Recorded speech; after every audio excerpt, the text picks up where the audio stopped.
Hello and welcome to the video. After Sunday's silly one, we're back to some sensible stuff. Now, you might have seen this report last week by Manchester Evening News about what could have happened if Sheffield United went over to Old Trafford on the 22nd of March. I must say, it's been really bugging me. So in this video, we'll have a quick look at what it said, and then instead of using fantasy statistics, we'll go head to head with each player using the official statistics from the season. Then we will see which team has actually been putting in the best performances. If you're a Blade, this video is well worth a couple of minutes of your time.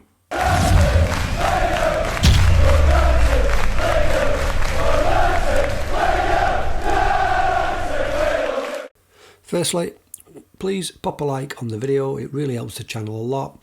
And if you like this picture, check back a couple of videos and you can see how to download it. So, they predicted Man United would start with a 4-2-3-1 lineup. Being a Manchester newspaper, I'll not argue with them and let them have their say. This is the lineup they chose for Sheffield United. However, for my comparison, I use my own starting 11 because I'm going on to real stats, not fantasy. I can't compare players like Moore in goal and then out of position Ben Osborne simply because there isn't enough data. Cutting the painful article short, Man United won 2-0 with goals from Daniel James and Fred. Okay, that's enough of that. Let's have a look at the real stuff. I did a full video last week comparing the two goalkeepers. Check that one out if you didn't see it. Here is a much simplified version for this video, and it's easy to see with more clean sheets, less goals conceded, a higher success ratio, etc. that under Chris Wilder and behind the fortress that is the Sheffield United defence, Henderson is by a clear mile the better goalkeeper. I've also done a comparison video of the 5 Sheffield United defenders. Check that one out if you want to see who statistically is the best from our back line.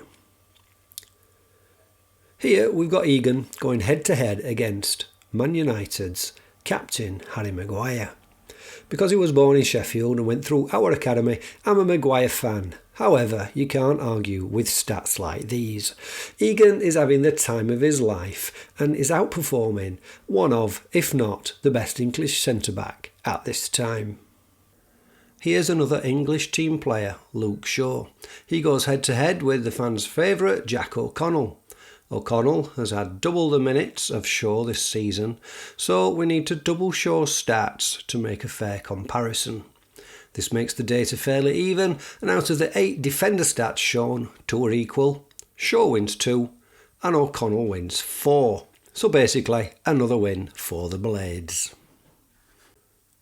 As we look over the stats comparing Lindelof and Basham, you would be excused for thinking Basham must have seen double the match time of Lindelof, because the figures can't possibly be a fair comparison.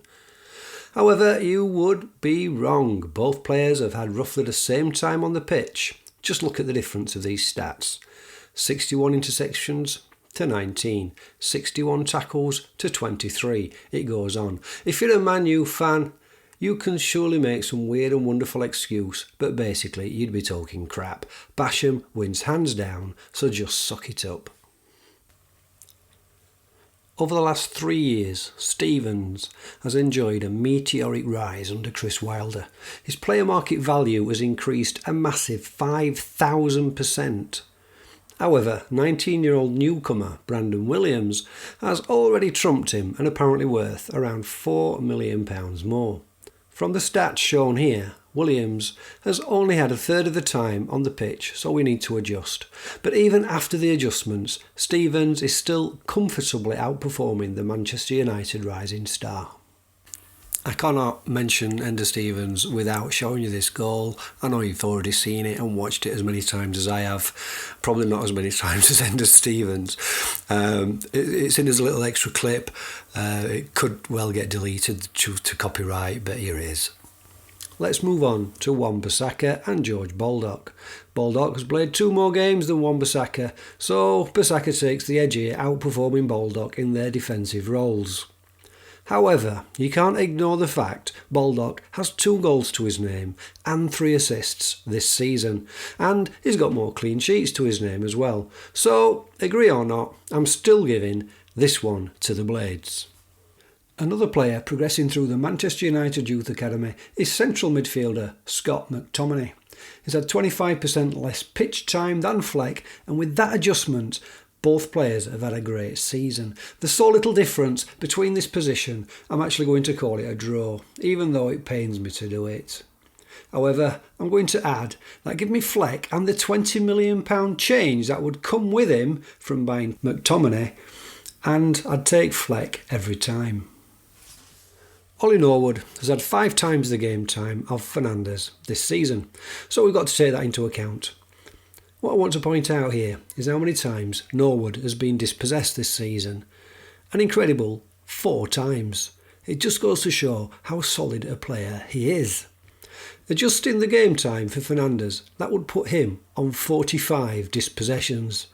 There's very little wonder he's been warming the bench this season.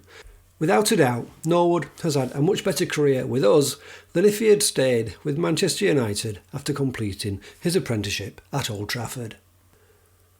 By now, you must be starting to think I'm making these stats up, but I totally promise you I'm not. Just look here at Lonnie compared to Fred. With 4 goals to 0, 3 assists to 0, you just can't make this stuff up. Lonnie has had some critics this season, but I'm certainly not one of them, and I was very pleased to see him reclaim his position back when we played Norwich. We've got Billy Sharp. I probably can't tell you anything about Billy that you don't already know. He scored 98 goals for Sheffield United in his career. Let's hope he makes it to 100 and be sure to go mental for him when he does. Comparing the current season to the £54 million striker of Manchester United, Billy is left a little bit wanting, although not as much as the pundits would like you to believe. Which brings us to the final 2 strikers, and we know it's all about putting the ball in the back of the net.